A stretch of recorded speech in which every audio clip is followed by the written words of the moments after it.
자, 여러분 안녕하세요. 오늘의 한자어 343번째 시간. 자, 이 글자, 이 표현에 대해서 알아봅니다. 이 글자는 우리가 화씨라고 읽습니다. 화씨 자체는 사전에 실려 있지 않지만 대략적으로는 이런 내용입니다. 화씨 지벽 고사에 등장하는 인물이다. 식견과 재능을 가진 선비를 상징하기도 합니다. 자, 글자를 하나하나 살펴보도록 할까요? 첫 번째 글자는 화할 화자입니다.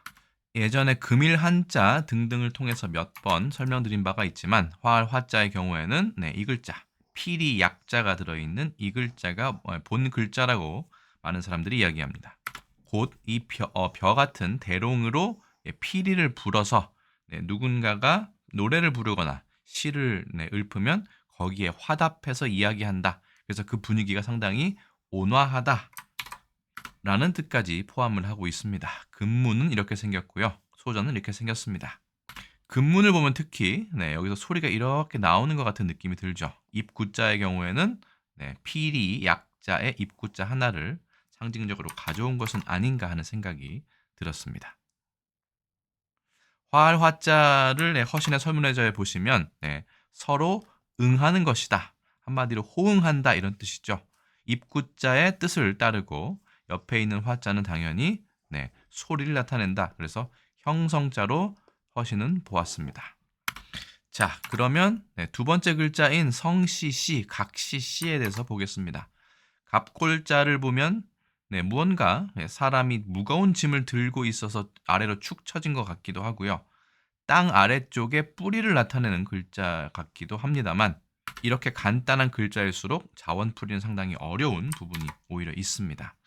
금문을 보면 나무 막대 위에 그 부족을 상징하는 토템을 올려놓은 것이다. 지팡이 같은 것이다 라고 해석을 하는 경우도 있습니다. 그렇기 때문에 원래는 아래로 축 늘어지다 혹은 땅속 아래에 있다의 뜻에서 나중에는 그 지역의 부족을 나타내는 성씨의 뜻도 가지게 되었다 라고 해석을 할 수도 있겠지만 역시 이 글자는 이렇게 간단하게 단순하게 보이는 글자지만 그 자원풀이는 상당히 어려운 부분이 있습니다. 그래서 성시씨, 각시씨의 경우에는 허신이 상당히 길게 파촉에 있는 유명한 산의 절벽을 이야기한다 라고는 하지만 지금의 어떤 성씨 혹은 각시의 글자와는 좀 동떨어져 있는 부분이 확실히 있어서 이 부분은 좀 단순하게 설명드리고 넘어가겠습니다.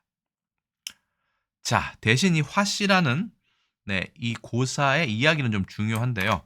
이 글자는 한비자의 화씨편에 나와 있습니다. 대략적으로는 초나라 사람 중에 화씨라는 사람이 있었는데 초의 산중에서 가공 안 된 옥덩어리를 바쳐서 여왕에게 바쳤는데 여왕이 세공사한테 물어보니 세공사가 그냥 돌이다 라고 하니까 왕이 기분이 좋지 않아서 이 화씨를 처벌하는데 그게 바로 월형, 발 뒤꿈치를 자르는 월형을 집행하였습니다. 처음에는 왼쪽 발이었고요. 그 다음에 여왕이 서거하고 무왕이 즉위하자 다시 한번 다리를 절며 왕에게 그 돌덩어리를 다시 바쳤는데 이번에도 세공사들은 가치가 없는 돌이다 라고 이야기를 하였기 때문에 왕은 이번에도 화씨의 말을 거짓으로 여겼고 속이는 것으로 여겨서 오른쪽 발을 이번에는 월형에 처했다. 왼쪽 발, 오른쪽 발이 차례로 월형에 처해진 화씨는 그 다음 왕인 문왕이 즉위하고서는 이 돌을 바칠 수가 없어서 끌어안고 초산 아래에서 울었는데 그 소문을 들은 왕이 사람을 보내서 그 까닭을 묻자 월형, 다리가 잘린 것을 슬퍼하는 것이 아니고 보옥이 돌이라는 이름을 받은 것 그리고 절개가 곧은 나 같은 선비를 거짓이라고 사람을 속인다고 칭하는 그런 상황이 슬퍼서 우는 것이다 라고 이야기를 합니다. 왕은 이에 세공사로 하여금 이제 세 번째죠. 자세히 옥덩어리를 쪼아보도록 조탁하도록 하였고 결국 그 옥덩어리에서 보배를 얻게 되었으며 이 옥을 화씨지벽으로 명명하였다. 이 벽이라는 것은 구슬벽이라고 되어 있지만 사실은 이렇게 원반처럼 생긴 옥의 세공품을 이야기를 합니다. 특히 벽의 경우에는 구멍이 좀 작은 것을 벽이라고 이야기한다고 하죠. 그래서 나중에 다시 설명드리겠지만 완벽이라는 글자, 완벽귀조, 조나라로 벽을 이 옥을 무사한 온전한 상태로 가지고 돌아오다 뭐 이런 고사도 생기게 됩니다.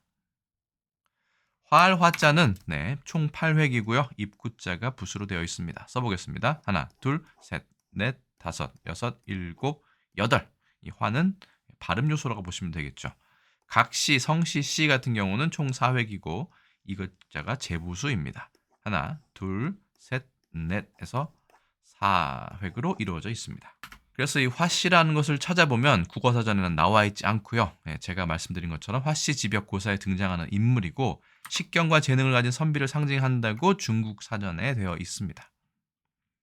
화씨 지벽은 우리나라 표준국어 대사전에 실려 있는 글자입니다. 아까 말씀드린 그 내용이 실려 있습니다. 화씨의 구슬이라는 뜻으로 실제로 구슬인지 아니면 이렇게 원반처럼 생긴 것인지는 알 수 없습니다만 천하의 명옥을 이르는 말이다. 화씨가 옥돌 원석을 여왕에게 바쳤으나 뭐 이렇게 해서 나중에 천하에 둘도 없는 보물이 돼서 유래한다라고 되어 있습니다. 실제로 전국옥새라는 단어가 위키백과에 나오는데 전국새라고도 한다. 여기에 화씨지벽이 등장합니다. 예전부터 천하의 보물로 여겨져 있었는데 진시황이 이것을 손에 넣어 재상인 이사로 하여금 수명어천, 그렇죠? 그 명을 하늘에서 받았으니, 그렇죠? 기수영창, 그 수명은 영원히 창성하리라 라는 8글자를 새겨서 나중에 당나라가 멸망한 후 5대 19까지 이게 이어지다가 그래서 전국할 때 이 온전할 전자가 아니라 이 전할 전자가 쓰인 것입니다. 계속 나라가 바뀌어도 계속 이어지는 그런 옥새인 것이죠. 그래서 5대 19 시대에 후당의 군주로부터 이것이 분실돼서 그 이유는 보이지 않는다라고 하는 일종의 전설적인 보물로 아직까지 사람들의 관심을 받고 있습니다. 중간에 삼국지 연의에서도 이 전국 옥새가 나오죠. 이 전국 옥새에 관해서는 나중에 또 컨텐츠를 따로 독립적으로 만들어서 설명 한번 드릴 수 있도록 하겠습니다. 화씨라는 글자 중국에서도 허시라고 해서 그대로 있고요. 혹은 화씨벽, 허시비라고도 얘기합니다. 화씨지벽이라고도 얘기합니다. 허시지비, 아까 한비자에 나온 표현이죠. 완벽이란 글자에도 이 벽자가 나옵니다. 완비라고 얘기하고요. 중국에서도 카시라고 얘기하는데 화씨의 벽이라고 얘기합니다. 카시노 타마라고 해서 이 벽자를 타마로 읽네요. 영어로 의역하면 그대로 의역하면 되겠습니다. The jade of the He family. 허씨 집안, 허씨성을 가진 사람의 옥이다. The jade이니까요. 라고 얘기하고 a priceless gem이라고도 의역했네요. 그렇죠? 가치를 매길 수 없는 보석이다. 라고 되어 있습니다. 화씨라는 표현 조선왕조실록에는 나와 있지 않았습니다. 다만 승정원 일기에서는 화씨라는 표현이 총 11건이 검색이 됩니다. 예전부터 이 고사는 상당히 유명했던 것으로 보이고요. 1934년 조선일보에 보면 라디오 그 표현 중에 화씨의 벽이라는 문구가 검색이 되고 1984년 조선일보에는 화씨의 옥돌이라는 제목으로 또 머릿기사가 나오기도 합니다. 그래서 오늘의 한자어 343번째 시간에는 화씨의 벽, 화씨 지벽, 화씨 벽의 주인공이라고 할 수 있는 화할 화자에 각시 씨, 성시 씨가 있는 화씨에 대해서 알아보았습니다. 오늘 컨텐츠는 어떠셨는지 모르겠습니다. 이 컨텐츠에 이어서 완벽이라는 고사 그리고 옥새, 전국 옥새라는 컨텐츠도 따로 제작해서 공유할 계획을 가지고 있으니까요. 이 컨텐츠에 대해서도 기다려주시고 기대해주시면 감사하겠습니다. 제가 준비한 건 여기까지고요. 저는 또 다음에 다른 컨텐츠에서 다시 인사드리겠습니다. 여러분 안녕히 계세요.